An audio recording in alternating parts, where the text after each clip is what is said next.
Hadis yang pertama adalah tentang mudahnya orang berbuat kebaikan dan bagaimana kita dimotivasi untuk selalu sibuk dengan kebaikan. Kalau tidak bisa langsung eksekusi perbuatan itu, maka kita niatkan. Kita niatkan. Dari Jabir bin Abdullah radhiyallahu anhu dia berkata, kami bersama Nabi SAW dalam satu peperangan, lalu beliau bersabda, Inna bil madinati la rijala, masirtum masirah, wala qata'tum wadiyah, illa kanu ma'akum habasahumul marad. Sesungguhnya di Madinah sekarang, karena mereka sudah tinggalkan Madinah sudah jauh, mereka lagi pergi berjihad sama Nabi Muhammad SAW lagi. Nabi bilang waktu lagi istirahat, sekarang ini di Madinah ada orang-orang yang mana kamu ya tidaklah berjalan dalam satu perjalanan atau melewati suatu lembah, melainkan mereka ikut serta bersama kalian dalam memperoleh pahala, namun mereka terhalangi sakit. Hadis riwayat Muslim, jilid 3 halaman 1518, nomor hadisnya 1919. Jadi kalau orang tetap semangat ingin mengerjakan satu kebaikan sebagai bentuk balasan yang dari Allah yang baik, dia tidak bisa lakukan, dapat pahala. Jadi rupanya waktu itu Nabi SAW pergi jihad. Semua banyak sahabat bersemangat pergi karena setiap langkah dapat pahala. Debu medan perang pun sudah cukup untuk mengharamkan dari api neraka. Karena dalam hadis riwayat Muslim kata Nabi SAW, makbarra qadama abdin bisabilillah wa tamassuhun nar. Dua telapak kaki yang tersentuh debu medan perang tidak akan disentuh oleh api neraka. Dan banyak keutamaan jihad yang lainnya. Tapi subhanallah Nabi ingatkan sahabat-sahabat waktu itu. Di Madinah sekarang ada laki-laki yang tidak bisa ikut dengan kalian. Tapi tidak ada satupun pahala yang kalian dapatkan dari setiap langkah, dari menyerang musuh dan seterusnya. Kecuali mereka ikut bersama kalian. Karena mereka tidak bisa ikut, punya udzur sakit. Jadi kan? Kemudian juga dalam riwayat lain Anas bin Malik radhiyallahu anhu berkata, bahwa Nabi SAW dalam satu peperangan bersabda, Inna aqwaman bil madinati khalfana, ma salakna syi'ban, walau wadiyan illa wahum ma'ana fihi habasahumul udur. Sesungguhnya di Madinah ini ada beberapa kaum di belakang kita, yang mana tidaklah kita melewati satu jalan di lereng gunung maupun lembah, melainkan mereka ikut serta bersama kita dalam memperoleh pahala, namun mereka terhalangi oleh uzur. Hadis riwayat Bukhari di jilid 6 halaman 46, 47 dan juga nomor hadisnya 2839. Ini mirip dengan tadi ya. Jadi kalau seseorang tidak bisa melakukan perbuatan baik, minimal diniatkan. Tapi memang betul-betul punya uzur ya. Tidak bisa ikut jihad, belum bisa haji, belum bisa bangun masjid. Kayak teman-teman masuk di tempat seperti ini. Bukan cuma sekedar masuk sholat. Tapi pikir berapa banyak pahalanya orang yang sempat bangun masjid ini. Belum pengajiannya, belum sholat 5 waktunya.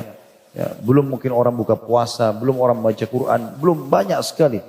Maka bukan cuma sekedar masuk di situ. Tapi niatkan, kalau seandainya Allah berikan saya kesempatan seperti orang ini, saya akan buat yang sama. Harusnya begitu. Juga ingin bangun masjid, juga ingin begini dan begitu. Ingat hadis Nabi SAW, manusia 4 golongan. Yang pertama adalah orang yang paling baik. Allah kasih ilmu dan harta. Udah pinter, agama, kaya. Ini orang terbaik. Dan teman-teman perlu jadikan sebagai doa. Ya Allah karuniakan aku ilmu dan harta. Selalu jadikan doa begitu. Ya. Kita jadikan doa kita supaya Allah berikan kita kebaikan ini bergabung dua-duanya. Sudah kaya berilmu. Dan ini yang terbaik. Karena dia gunakan hartanya pada kebaikan. Gitu kan? Kata Nabi SAW, maka dia gunakan keduanya pada kebaikan. Lalu datang golongan yang kedua. Ini Allah kasih ilmu tanpa harta. Dia pintar agama tapi miskin. Allah uji dengan miskin, tidak punya harta.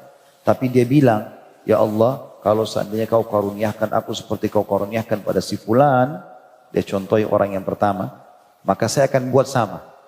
Kalau saya juga kaya, saya bangun masjid juga, saya akan pergi haji juga, saya akan hajikan orang, saya akan infak, saya akan begini dan begitu. Memang dia ikhlas karena Allah, maka kata Nabi, fahuma fi ajri sawa. Dua-duanya sama pahalanya. Padahal yang kedua ini nggak buat apa-apa. Hanya dengan niat tekadnya yang baik gitu kan. Orang golongan ketiga yang Allah kasih harta tapi tidak punya ilmu. Dia nggak tahu mana halal haram. Kaya raya iya tapi sumbernya haram. Dari riba, dari manipulasi, dari segala macam. Gitu kan. Lalu dia habiskan dalam kemaksiatan nih. Dosa dia. Yang keempat yang paling buruk. Tidak dikasih harta, tidak dikasih ilmu. Udah miskin, bodoh. Gitu. Ini luar biasa berkumpul. Ya. Kemudian yang uniknya, dia bukan contohi orang kedua sama orang pertama, tapi dia contohi orang ketiga. Yang sibuk habiskan hartanya pada kemaksiatan, diskotik, bar, karaoke, segala macam. Dibangun banyak-banyak sama dia gitu kan. Maka yang keempat ini bilang, Dia lihat orang ketiga. Coba saya punya kesempatan seperti dia, saya akan buat yang sama. Maksudnya juga bangun diskotik segala macam. Kata Nabi, fahuma fi wazri sawa. Dua-duanya ini dosanya sama. Udah miskin, udah susah, tidur di pinggir got, ya, di pinggir sungai, tapi yang dia lihat orang kayanya yang maksiat. Lalu dapat dosa yang sama orang itu, gitu kan. Juga dalam hadis Nabi SAW yang masyhur, man hamma bihasanatin falam ya'malha, kutiba lahu hasanatun kamilah.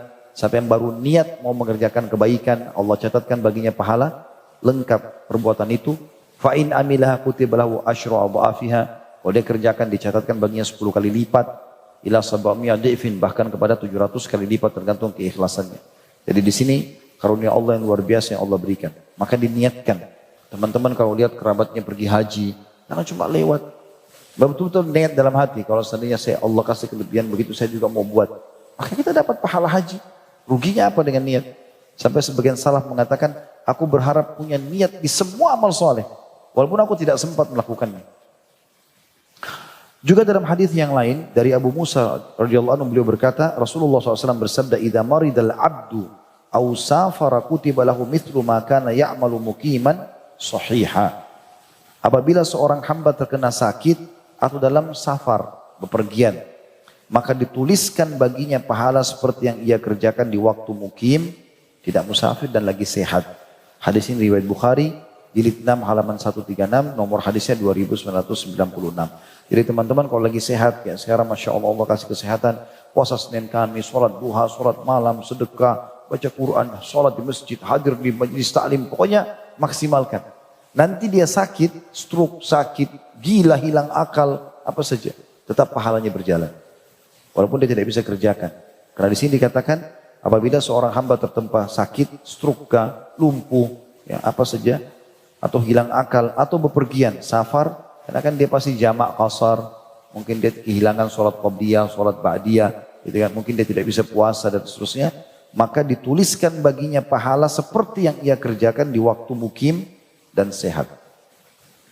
Hadis tentunya dari Abu Kabsha Al-Ammari radhiyallahu anhu, bahwasanya dia telah mendengarkan Rasulullah SAW bersabda, "Innamad dunya li arba'a nafar, abdin razaqahullahu malan wa ilma, wa huwa yattaki fihi rabbahu, wa yasilu fihi rahimah, wa ya'lamu lillahi fihi haqqa, fa hadha bi afdalil manazil, wa abdin razaqahullahu ilman wa lam yarzuqhu malan, wa huwa sadiqun niyyah, yaqulu law anna li malan la amiltu bi amali fulan, wa huwa bi niyyatihi fa ajruhuma sawa, wa abdun razaqahullahu malan wa lam yarzuqhu ilma, wa huwa yakhbitu fi malihi bighairi ilm, wa la yattaki fihi rabbah, wa la yasilu fihi rahimah, ولا يعلم لله فيه حقا فهذا بأخبث المنازل وعبد لم يرزقه الله مالا ولا علما وهو يقول لو أن لي مالا لعملت فيه بعمل فلان وهو بنيتي فوزرهما سواء.